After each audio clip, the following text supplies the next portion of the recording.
శ్రీవారి లడ్డు అన్నప్రసాదాల్లో కల్తీ నెయ్యి వాడి వైఎస్ఆర్ కాంగ్రెస్ పార్టీ ఘాతుకానికి పాల్పడిందని తిరుపతి ఎమ్మెల్యే ఆర్ఎన్ శ్రీనివాసులు మండిపడ్డారు. తప్పును కప్పిపుచ్చుకునేందుకు సిట్ నివేదికపై వైసీపీ నాయకులు తప్పుడు ప్రచారం చేస్తున్నారని ఎమ్మెల్యే విమర్శించారు. తప్పును కప్పిపుచ్చుకునేందుకు సిట్ నివేదికపై తప్పుడు ప్రచారం వైసీపీ నాయకులు చేస్తున్నారని ఎమ్మెల్యే అన్నారు.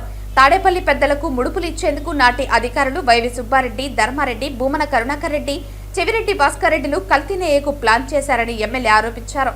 సిట్ నివేదికలో కల్తీ నెయ్యి నిందితుల పేర్లు లేకుంటే ప్రభుత్వం టీటీడీ ఏ విధంగా ముందుకు వెళ్లాలనే దానిపై CM Chandrababu Naidu, deputy CM Pavan Kalyan నిర్ణయం తీసుకుంటారని ఎమ్మెల్యే తెలిపారు. కల్తీ నెయ్యికి పాల్పడిన వైసీపీ నాయకులు శ్రీవారి శిక్ష నుంచి తప్పించుకోలేరని ఎమ్మెల్యే పేర్కొన్నారు. ఈ కార్యక్రమంలో జనసేన నాయకులు రాజారెడ్డి, వెంకటేశ్వరరావు, బాబ్జీ, సుధాకర్ తదితరులు పాల్గొన్నారు. దేవుడి ప్రసాదంగానే భావిస్తారు. కల్తీ చేస్తే ఎవరికి తెలియదులే అని భావించి ఈ ఒక్క దుర్మార్గానికి తెరతీచారు వైసీపీ నాయకులు. గత 5 ఏళ్ల పాలనలో తిరుమలలో అన్ని చోట్ల కూడా అవినీతికి విలయమై తాండవించింది. అసలు శ్రీవారు వెంకటేశ్వర స్వామి ఒక కలియుగ దైవం అని భావించకుండా వెంకటేశ్వర స్వామి ఒక నల్ల రాయి, దేవుడే కాదు అని స్వయాన తిరుపతి మాజీ ఎమ్మెల్యే కరుణాకర్ రెడ్డి గారు పోల్చడం, చెప్పడం అందరికీ తెలిసిన విషయమే.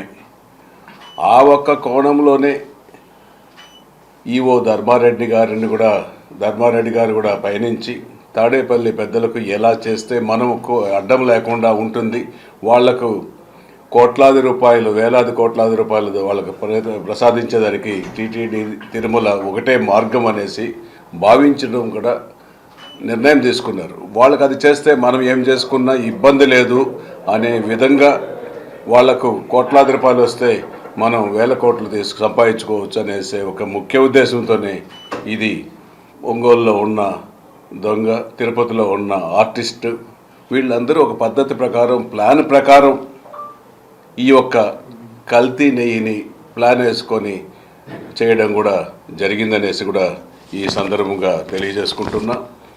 ఇప్పుడు తిరుపతిలో ఎమ్మెల్యే గారు ఉన్నారని ఎవరు దగ్గినా, ఎవరు తుమ్మినా ఎమ్మెల్యే అనుచరులు అని చెప్తారే తప్ప ఎక్కడైనా ఒకటి తోపుడు పనుల దగ్గర డబ్బు వసూలు చేసే సంస్కృతి వైఎస్ఆర్సీపీ వాళ్ళది. కూటమి అధికారంలోకి వచ్చిన తర్వాత ఒక రూల్స్ ప్రకారం వాళ్ళని రోడ్లలో ఉండకూడదని చెప్పని వాళ్ళకి ఒక సపరేట్ ఏరియా కేటాయిస్తూ కార్పొరేషన్ వాళ్ళే వాళ్ళకి అన్ని ఏర్పాటు చేస్తుంది తప్ప జనసేన నాయకులు ఏ ఒక్కరు కూడా ఎవరి దగ్గర రూపాయి తీసుకున్నట్టు మీరు నిరూపిస్తే వాళ్ళు ఎటువంటి వాళ్ళైనా సరే వాళ్ళపై ఇన్ ద స్పాట్ మేము కఠిన చర్య తీసుకోవడానికి మేము సిద్ధంగా ఉన్నాం, చూపించడానికి మేము సిద్ధంగా ఉన్నారా. చిరు వ్యాపారాల దగ్గర, తోపుడు మండల దగ్గర కానీ చిరు వ్యాపారాల దగ్గర, ఎవరి దగ్గరైనా సరే ఈ భూ కబ్జాలు ఈ విషయంకి వస్తేపాటికి కూడా పేర్లు ఎక్కడెక్కడ ఎవరి పేర్లు వాడినా కూడా నేను స్వయంగా ఎస్పీ గారికి నా లెటర్ పూర్వకంగా నేను ఒక కంప్లైంట్ ఇచ్చాను. ఖచ్చితంగా దాని డౌట్ ఉంది. వాళ్ళ వైసీపీ వాళ్ళు వాళ్ళ తిరుపతిలో వాళ్ళ రాజకీయ ప్రస్థానం వాళ్ళు గెలిచిన వెంటనే చేసిన మొట్టమొదటి కార్యక్రమం చిరు వ్యాపారుల దగ్గర డబ్బు తీసుకోవడం.